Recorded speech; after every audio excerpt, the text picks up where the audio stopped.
Today we're going to talk about some important concepts. We are going to be doing a little bit of math, so please bear with me. But this is a really important lesson because the most important thing you can do is to make sure that you're balancing your macronutrients at each meal. So we have two examples.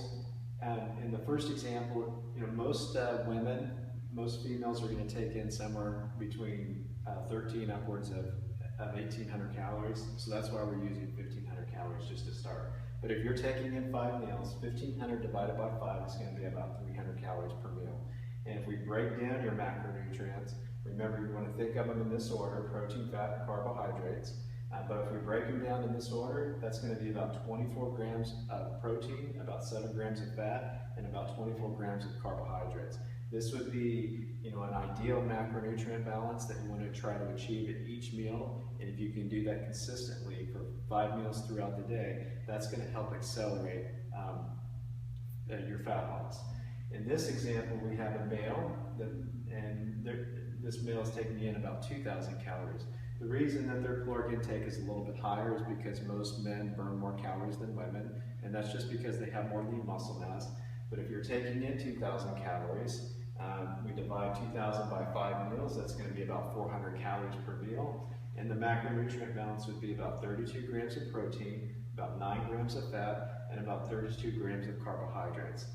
Like I said, these would be ideal macronutrient balances to try to achieve at each meal. And it's going to be really difficult to achieve that, but you want to try to get as close to it as possible. The first thing we want you to focus on is how many calories you're taking in at each meal. The human body can only metabolize somewhere between 3 upwards of 500 calories per meal. So that's why you want to look at approximately how many calories you're taking in. If you consume more calories than that, what's going to happen is your body's going to utilize what it needs to as fuel, and then it's going to store the rest as fat.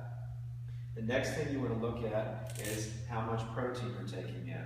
So if you can take in anywhere between 20 upwards of 35 grams of protein, that's going to be ideal depending on if you're a male or female. And then you can start looking at fat and then looking at your carbohydrates.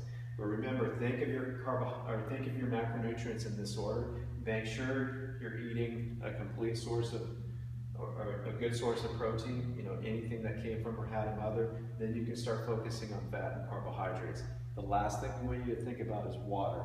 Now imagine that you're shoving food down a garbage disposal and you turn the garbage disposal on without running the water. What's going to happen? It's going to mush up all the food. And that's why it's really important to make sure that you're drinking water at each meal. And preferably you would drink anywhere between 8 to 25, 30 ounces of water before your meal, because that's going to help with satiety. So it's going to actually help you feel full. And then as you start eating your macronutrients, you'll have less of a desire to overeat. So I hope you found this lesson to be helpful. If you have any questions, feel free to talk to us at the gym. Thank you. Bye.